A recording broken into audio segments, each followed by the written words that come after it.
Hey guys, let's get more news about Miami Heat, but first don't forget to subscribe and leave your like. Tyler Herro scores 33, Butler adds 25 as the Heat outlast the Hawks 117-111 in 2 OTs. Tyler Herro scored 4 of his 33 points in the second overtime and the Miami Heat outlasted the Atlanta Hawks 117-111 on Tuesday night. Jimmy Butler had 25 points and 9 assists, and Nikola Jovic added 23 points and 8 rebounds as the Heat won for the 5th time in 7 games.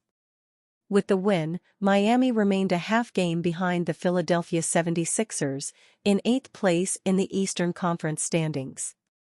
"I love it league-wide," Miami coach Erik Spoelstra said. "There is a bunch of competition around the league fighting for something. 10 years ago at this time, everyone is resting or tanking. This is not the case right now. This brought out all of the emotions competition brings out." DeJounte Murray had 29 points, 13 rebounds and 13 assists in 49 minutes for the Hawks. DeAndre Hunter finished with 23 points and 10 rebounds. The Hawks are in 10th place in the conference, a game behind the Chicago Bulls.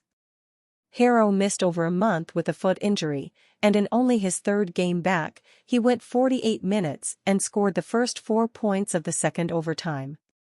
"He's a winner," Butler said. "He's always willing to do whatever it takes. This time of year, you want to get in rhythm and do whatever it takes to win." The Hawks outscored the Heat 23-2 in second-chance points and held a 17-5 edge on the offensive glass. In the 2 overtime periods, however, Atlanta had just 2 offensive boards and did not score any second-chance points. "They are a great offensive rebounding team," Butler said. "I thought we did a decent job in the first half, it got away from us in the second, but in the end when we needed to get rebounds, we did, and when we needed to get stops, we did." Murray missed a potential game-winning 3-pointer at the end of the first overtime. The Heat had the final possession of regulation with the score tied at 101. Herro missed badly on a desperation 3-point try after Butler ran down the clock. Butler scored the Heat's final 10 points in regulation. The Heat were in control early, and led by 12 at halftime. The Hawks put together a 19-6 run in the 3rd quarter and tied the game at 75. Hunter had 9 points during the spurt. Jalen Johnson turned his right ankle during the run and walked back to the locker room. He did not return and finished with 13 points and 8 rebounds. The Heat were without starters Terry Rozier, neck, and Duncan Robinson, back. Hawks All-Star Trae Young has resumed practice for the first time since his surgery for a torn ligament in his left fifth finger, but has not been cleared to play in a game. Erik Spoelstra breaks down how slow start doomed Heat in Pacers' loss. On Sunday evening, head coach Erik Spoelstra and the Miami Heat lost a game they really couldn't afford to drop with a narrow 117-115 road defeat at the hands of the Indiana Pacers, one of the teams they are desperately trying to catch in the vaunted Eastern Conference playoff picture. The Heat had 3 20-point scorers in this one, including Jimmy Butler, Caleb Martin, and recently returned from injury Tyler Herro, but Spoelstra's squad wasn't able to get enough stops down the stretch against a Pacers squad that took a giant step toward securing themselves a playoff spot with their home win on Sunday. One of the key reasons for the loss for the Heat was the fact that Miami put itself behind the 8-ball early in this one, eventually falling behind by a score of 38-24 at the end of the first period and having to claw their way from behind the whole rest of the way. After the game, Spoelstra broke down how that slow start out of the gates was partially to blame for the crushing loss.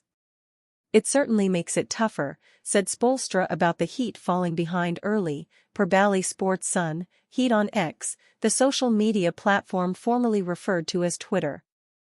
"Games are 48 minutes, so there's going to be back and forth, particularly two teams that are pretty evenly matched, but they were definitely the assertive ones, the ones that were playing on their terms in the first half, and that did get us in a hole in the second half."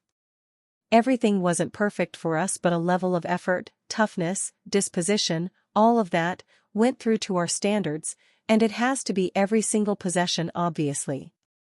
That's what's disappointing because we have great habits of playing consistently and doing it hard. Spoelstra went on to shower the Pacers with praises.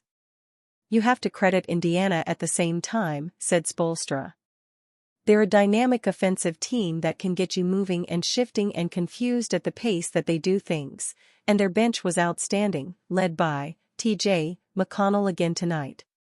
A win would have given the Heat a real chance of securing a top 6 seed in the Eastern Conference playoff picture, meaning they would be able to avoid the dreaded play-in round situation, where they would have 2 chances to win 1 game to secure their spot in the playoffs. Instead, Miami will now need to not only win the rest of their games, which is of course no guarantee, but will also need a ton of help from some other squads in order for that scenario to occur, meaning another play-in game appearance is likely on the horizon. Of course, that worked out well for the Heat last season, as the Heat staved off elimination after dropping their first play-in game and then bulldozed their way shockingly all the way to the NBA Finals, where they finally bowed out to the Denver Nuggets. NBA Analyst says Miami Heat should draft Zack Edey, there's a place for him. Zack Edey showed what he is capable of on a big stage during the recently completed NCAA tournament, and NBA observer Nick Wright said the Miami Heat should select the Purdue University big man in the upcoming 2024 NBA draft. This season, Edey was named the Associated Press Player of the Year for a second straight time, making him the first back-to-back winner since Ralph Sampson won it 3 times in a row for the University of Virginia in the early 1980s. Though Purdue lost to the University of Connecticut in the 2024 championship game on Monday, Edey was excellent in 2 Final Four games. The 7'4" center scored 20 points with 12 rebounds in a semi-final win against North Carolina State University before scoring 37 points and grabbing 10 rebounds in the final loss to UConn. After a stunning first-round loss for Purdue in the 2023 NCAA tournament, Edey averaged 29.5 points per game in 6 tournament contests this year, the second most in history. His game may not be ideally suited for today's NBA, but it is hard to argue with his production at the collegiate level. It could make him attractive to a team that wants to find use for his unique talents, and the Heat have a coaching staff that certainly seems capable of doing that. In a recent mock draft posted before the Final Four, ESPN had Edey as the number 13 overall pick to the Portland Trail Blazers. Miami is unlikely to be selecting that high. But before turning their full attention to the 2024 NBA draft, the Heat have plenty of business to tend to the rest of this season. With just 4 regular season games remaining, including a tilt Tuesday night against the Atlanta Hawks, the Heat are trying to improve their playoff positioning and avoid competing in the play-in round for a second straight year. With a 43-35 record, they are in 8th place in the Eastern Conference, 1.5 games behind the Indiana Pacers for 6th place and the conference's final guaranteed playoff spot. And you, fan, what do you think of the situation of Zack Edey? Leave your opinion in the comments.